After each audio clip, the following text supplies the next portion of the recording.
What's going on, everybody, and welcome back to Comic Breakdown. I hope you guys are ready today because this comic is going to blow your mind. Fall of the House of X, issue number 4, this comic is astounding. So far with the Fall of the House of X, what we have really seen is that Orchis is now destroyed. There may be remnants left over, but overall, they've been taken out of the fight. While this final battle wages on, there is a bigger problem at play. That problem is Nimrod and Omega Sentinel, because Sentinel City is coming. The AIs are coming to take over everything, to wipe humanity and Mutantkind from the face of the earth. And you are never gonna believe who cuts a deal with the freaking AIs. So, make sure you guys have subscribed to the channel, make sure that you like this video, and with that being said, let's dive into this breakdown.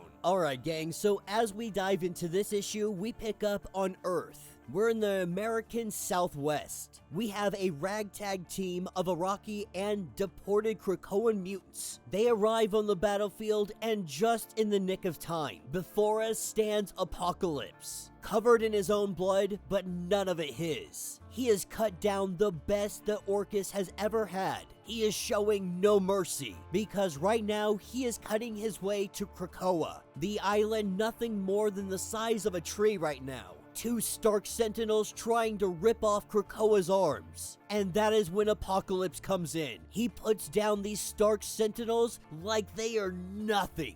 And Apocalypse is enraged. The pampered and perfumed so-called leaders of the mutant nation, they abandoned Krakoa. They let Krakoa starve.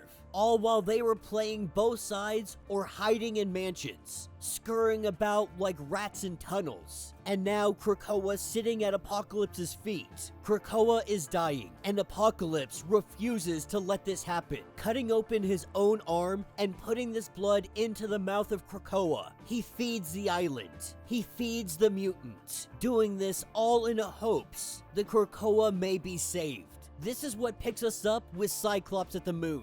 Looking like Cyclops is about to meet his end, Nimrod teleporting out. Just in the nick of time, magic is able to get there and get both of them out of there before Nimrod detonates the place. And while Nimrod sits here and he contemplates all of this, he is a killing machine that can be in multiple places at one time. Mutants cannot account for this. His secret weapon to pacify all the illings of Earth was rising. That, of course, was Sentinel City. This is where Omega Sentinel gets in contact with him and lets him know that he needs to get back and he needs to do it now, because they have a visitor. Charles Xavier has joined the machines, and he has an offer that they are gonna want to hear. Charles Xavier joined Nimrod. Charles Xavier switched sides. Like, I want you guys to sit on that for a minute. Charles Xavier just switched sides. And in the next page, we get a data page explaining exactly what he is planning to do. He believes that the AIs are going to win. He does not have faith. He does not have hope any longer. His dream has always been Krakoa. He is asking for Nimrod and Omega Sentinel to let him remove mutants from the board. That they're playing an all-or-nothing game. Taking mutants out of the equation gives them a higher probability of winning that game. That he wants mutantdom to live in peace on Krakoa, and they will not interfere with the machine's designs. All with the threat of death.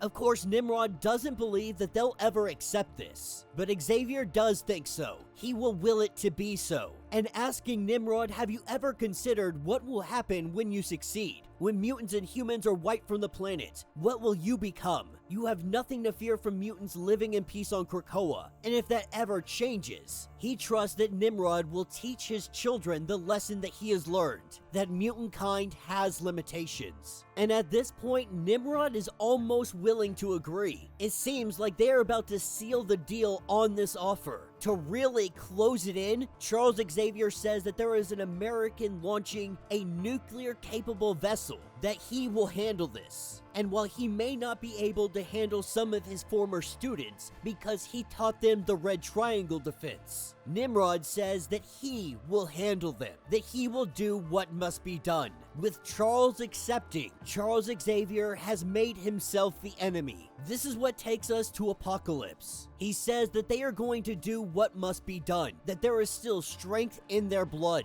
If Krakoa is to bloom again, his roots must be nourished. Krakoa feeds off of mutant energy. They grew so large in accommodating all of them, and now Krakoa has been starving since the night of the Hellfire Gala. And so the first sacrifice steps forward, an Araki born, seen his fair share of battles throughout all of these ages, mutant and proud. But this story is near the end, and he wishes for glory. With Apocalypse witnessing him, he tells the warrior to come forward. He strikes at Apocalypse, and then Apocalypse smashes his face in. A glorious death for a glorious cause. But this single death will not be enough for Krakoa to set roots. That there must be more that step forward. This is where we have Wrongslide. After being in Otherworld and being resurrected, he came back as Wrongslide, a completely new and different person. Wrongslide may not have lived long, but he is mutant energy. Maybe even enough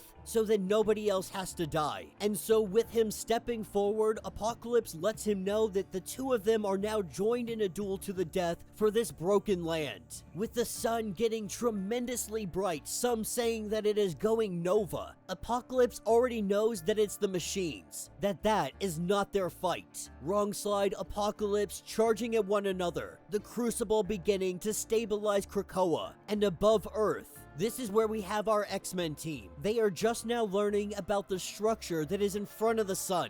They are learning about Sentinel City. Emma Frost also recognizes the few humans left inside Orchis. They have just enacted the Red Triangle defense. That would mean Xavier has done something. This is when Charles has a conversation with Cyclops, taking him back to the mansion, as Charles goes on to explain that this is going to be difficult for him to hear, that hard choices had to be made, and so he made a deal. Cyclops loses it, telling him that they could have won, but again Charles does a backroom deal, and then everyone just has to live with his decisions. He tells them to cut to the end. Who gets to live? Who gets to die? Hoping the Cyclops would have understood him. He says that he won't apologize for what he has done and what he needs to do. That right now, he needs Orchis to trust him, and he wants Cyclops to trust him as well. That in order for mutants to survive, at least for now, no more humans. This is where we see that ship that had the nuclear weapon on it, it detonates. All at the hands of Charles. Cyclops using his Red Triangle defense. He says that it didn't have to be this way, but he can't focus on that right now. Right now, they don't have nearly enough X-Men, but they're gonna do with what they have.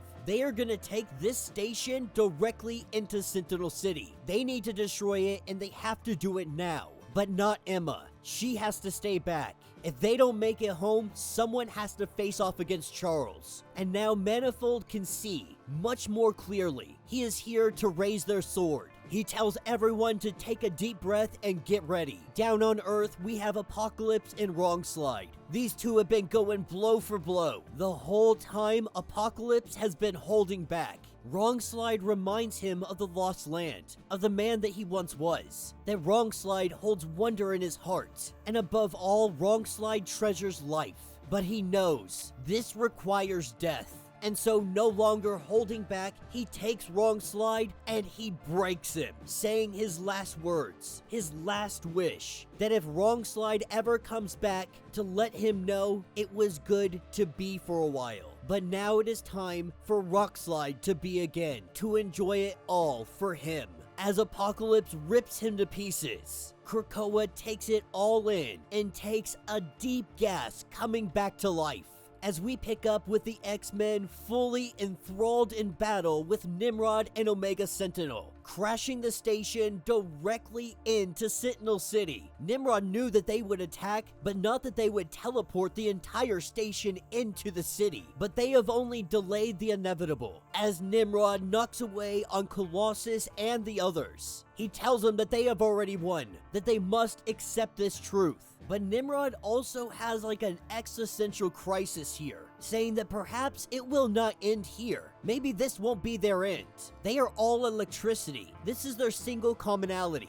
Maybe the energy within them will transfer to a place where their existences do not overlap. And so Nimrod has to think more on this. Are there places yet undiscovered where he can keep killing? What is he when he accomplishes his task? A bigger problem that they have is Nightcrawler aboard Sentinel City, sabotaging all the repair efforts. And there's also a very powerful storm headed their way. A storm not coming from the sun, one that is coming from Earth. It is said that in space, screams go unheard, but they say that that is untrue. If one is able to cocoon oneself in oxygen and lightning, then blistering across the void in the solar tempest, if you can do that, then your scream of vengeance will ring across the galaxy. And entering the battle, the goddess Storm. And that will be the end of this issue. So let me know what you guys think down in the comments. One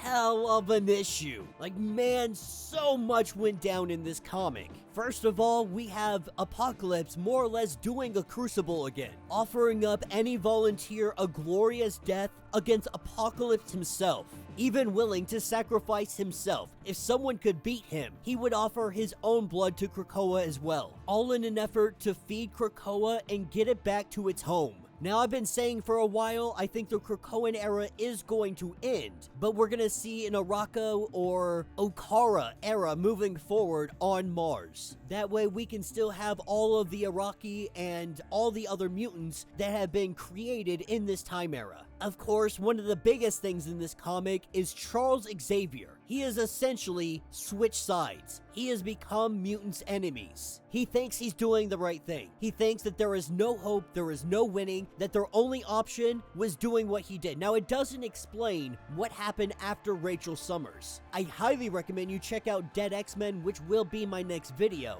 because it changes things up a bit. And we'll go into that more as we get into that comic. But theoretically, it's possible that none of this actually happened, or it did happen, and the Dead X-Men going through time have the ability to change events. Because we saw last Charles Xavier kill Rachel Summers, and then it just ended. And now we're finding Charles Xavier here with Omega Sentinel. The in-between is never explained, at least not yet. So we don't know really what happened, but we just know that Charles Xavier decided there was no chance of winning, and the only way to save Mutantkind is to side with the machines, to let them know that they're not ever going to be a threat to the machines, that they will stay docile, they will stay on their nation, and that he will help them wipe out all of humanity. But man, was this one heck of a comic. I cannot wait to see what comes next. Let me know what you guys think. Let me know your thoughts. Let me know your theories. If you want to get caught up on everything that has been going on with Fall of the House of X, go ahead, check out the link in my description, as well as the top of this video. It's gonna get you completely caught up on everything that is going on with this series. If you would like to support the channel, you can always do so by joining the channel membership, much like Patreon, having multiple different tiers, from $1 to $50, from loyalty badges to comics every single month.